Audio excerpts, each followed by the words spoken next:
तो आज के इस वीडियो में हम लोग शुरू करने जा रहे हैं क्लास 11th की एक नई प्लेलिस्ट जिसका नाम है यूनिट्स एंड मेजरमेंट।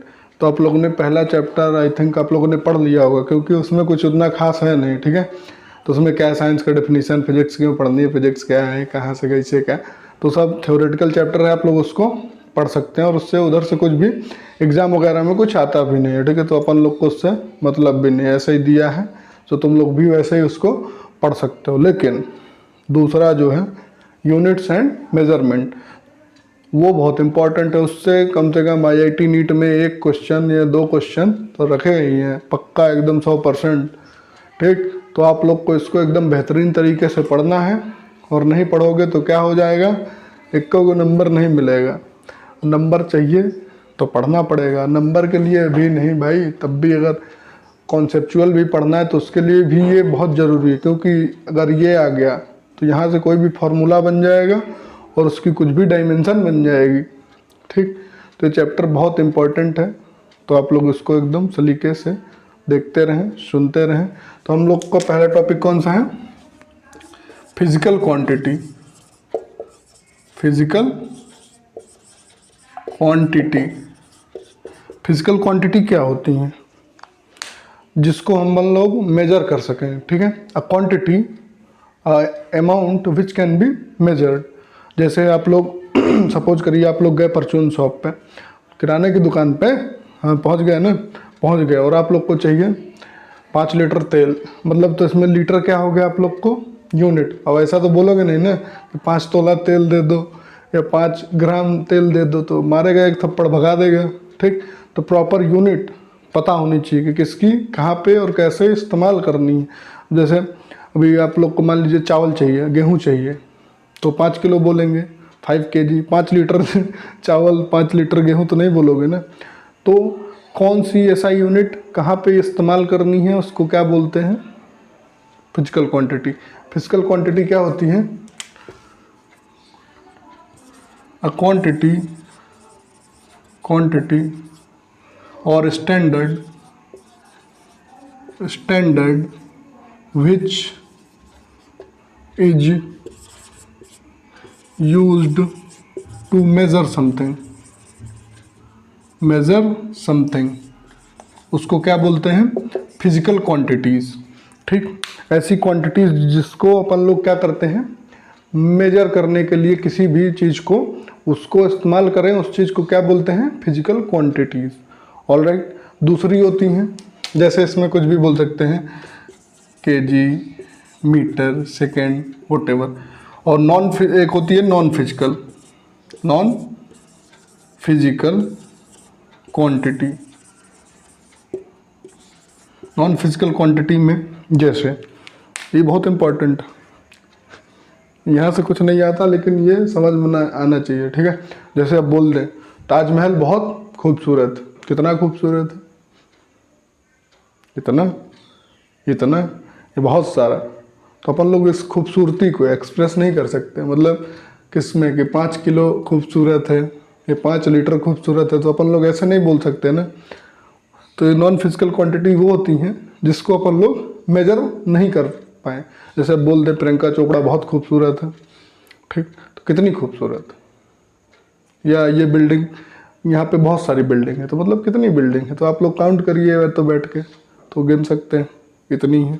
लेकिन जैसे अभी इस केस में खूबसूरती, बदसूरती या मोटापा, समझ रहे हैं मोटापा से कुछ नहीं sir.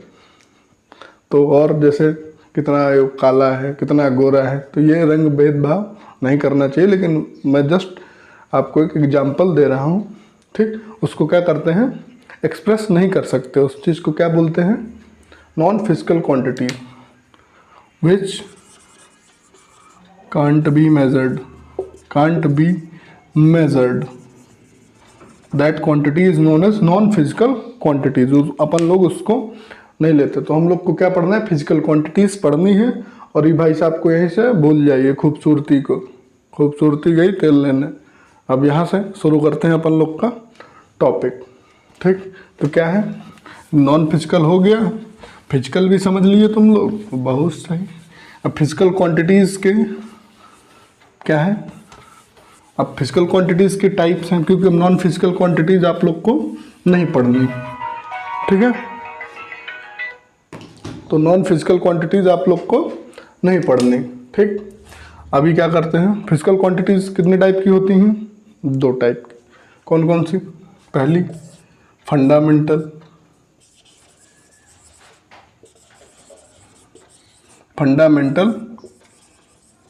Quantity.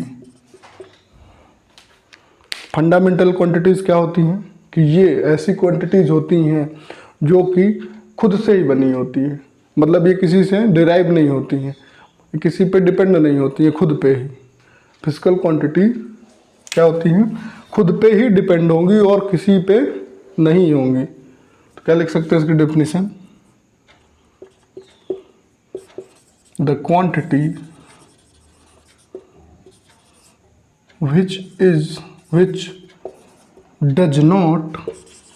which doesn't depends on another quantity।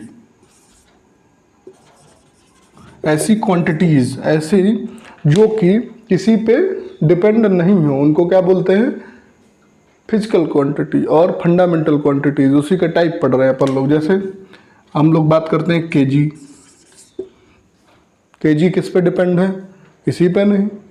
बोले टाइम मतलब सेकंड, तो ये किस पे डिपेंड है?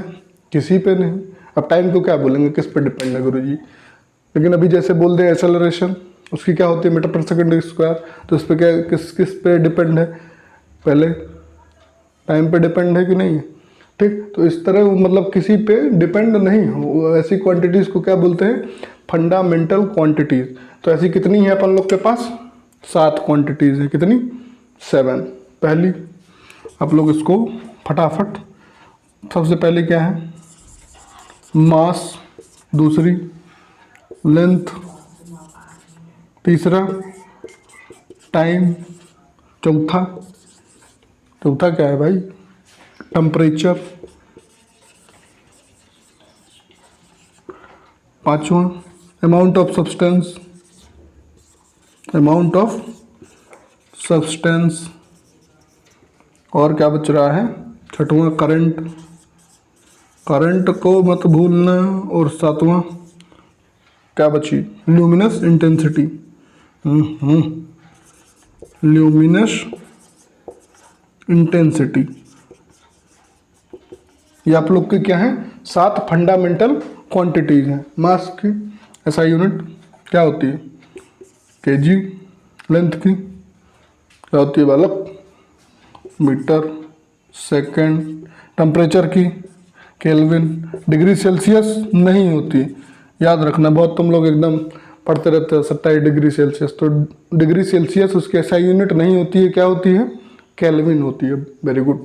अमाउंट ऑफ सब्सटेंस, ये तो अभी पढ़े होगे ना क्लास 10th में, मोल वगैरह। करंट की क्या होती है? अभी पिछले हुए पढ़ के आ रहे हो, एम्पियर। ठीक। और लुमिनस इंटेंसिटी की कैंडेला। ये गुरुजी पढ़े थे, समझ में नहीं आया। इसका मतलब क्या होता है? जैसे कोई रोशनी कर रहा है, जैसे सपोज करिए बल्ब, उसकी कितनी तीव्रता है, उसकी इंटेंसिटी कितनी है, उसको क्या करते हैं? इस चीज़ में कैलकुलेट करते हैं, जिसको बोलते हैं ल्यूमिनस इंटेंसिटी। उसको क्या बोलते हैं?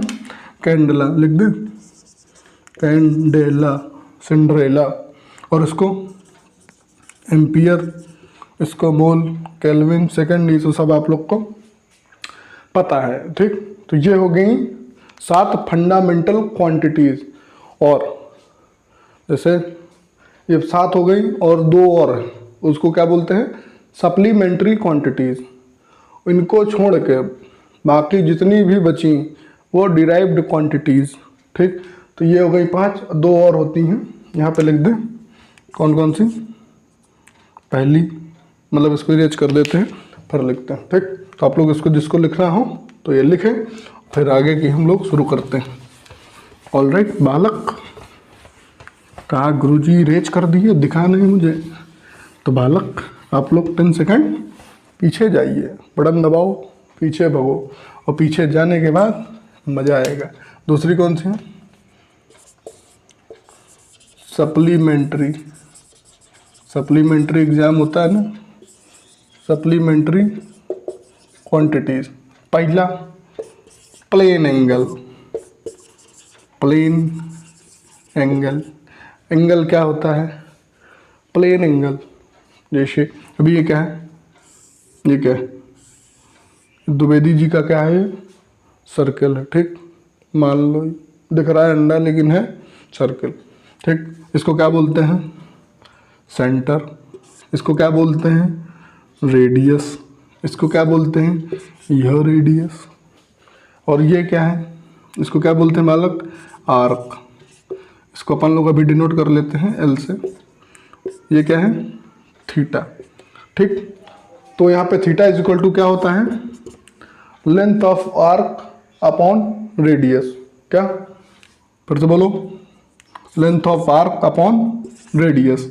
यहाँ पे एल क्या है, लेंथ ऑफ आर्क, जो भी ये बीच में कट किए हो। सपोज करो यहाँ से एक यहाँ और इसके बीच में, इसी को काट के आप लोग यहाँ पे ऐसे निकाल सकते हैं।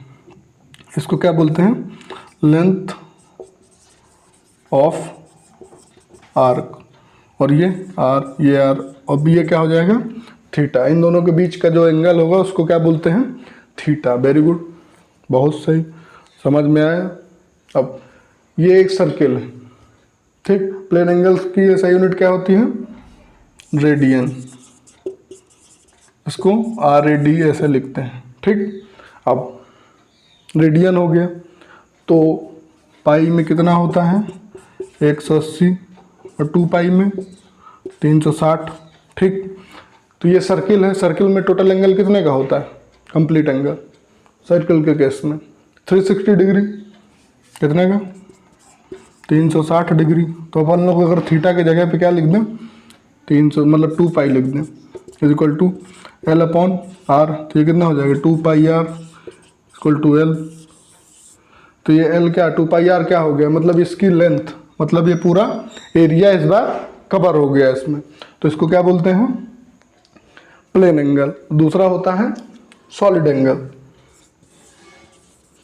Solid, solid angle. Solid angle क्या होता है, ये क्या होता है, इसका अलग ही नशा चल रहा है। ये स्फीयर के, ये इसमें किस में था, 2D में था ये, ठीक। इसमें 2 प्लेन थे, लेंथ और ब्रेथ, इसमें हाइट भी आ जाएगी। एक बॉल देखो, फुटबॉल, वो ऐसे ही, ठीक। तो इसमें से क्या करना है अपन लोग को, काटो पीटो वही सेम चीज़ निकालो। ये क्या है, आर, ये भी आर, ये एल। अब इसका जो सॉलिड एंगल होता है उसको किससे करते हैं, ओमेगा। ओमेगा, या आप लोग के इसमें बुक में ऐसा भी हो सकता है, तो घबराना नहीं है, जो जिसको सुटेबल लगे इस्तेमाल कर सकता है। तो इस केस में क्या हो जाएगा, omega is equal to same चीज एल अपॉन आर। और इसमें मेन याद रखने वाली इसका जो, और इसकी ऐसा यूनिट क्या होती है, स्टेरेडियन। और इसमें कितना होता है, इसमें 2 पाई का होता है, इस केस में कितना होता है, ये बहुत याद रखना, 4 पाई। कितने का, 4 पाई का, ठीक। बस ये हो गया आप लोग का सॉलिड एंगल। इसके यूनिट स्टेरेडियन 4 पाई होता है, और यहाँ से फिर आप लोग इसकी वैल्यू निकाल सकते हैं, कोई दिक्कत। और ये हो गया प्लेन एंगल, इसकी होती है रेडियन।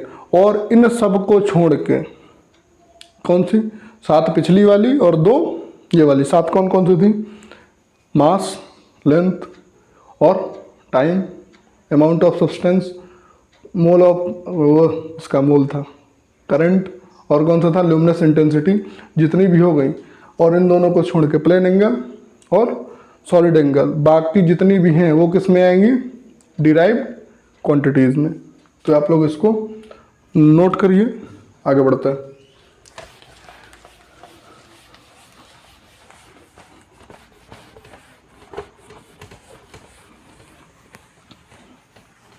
ओ बेटा जी, तुम लोग का बोर्ड में कैसा परसेंटेज आया बालक, ठीक ठाक? नहीं आया सर, मैंने एग्जाम दिया था। Very good. कौन सा, अब तीसरा डिराइव्ड यूनिट, डिराइव्ड यूनिट, तो इसमें क्या लिख सकते हो, और डिराइव फिजिकल क्वांटिटीज, तो इस केस में द क्वांटिटीज, ये तो तुम लोग को पता ही है, the quantities which depends on the fundamental quantities, fundamental quantities, alright. तो वो क्या होती हैं, डिराइव्ड यूनिट, जैसे एक्सेलरेशन मीटर पर सेकंड स्क्वायर, और किसकी, फोर्स की, क्या, केजी मीटर पर सेकंड स्क्वायर। तो जो भी है, अब जो भी इसके आगे आएंगी, जूल वगैरह, ये सब किस में आएंगी, डिराइव्ड यूनिट में ही आएंगी, ऑलराइट। मतलब उन सब को छोड़ के 7 + 2, कौन सी, रेडियन, स्टेरेडियन, और जो 7 थी, उन सब को छोड़ के जितनी भी बाकायदा दुनिया में बनी है बाद बाकी, वो सब क्या है, डिराइव्ड यूनिट में आएंगी, ठीक। ये हो गया, इतना समझ में आया।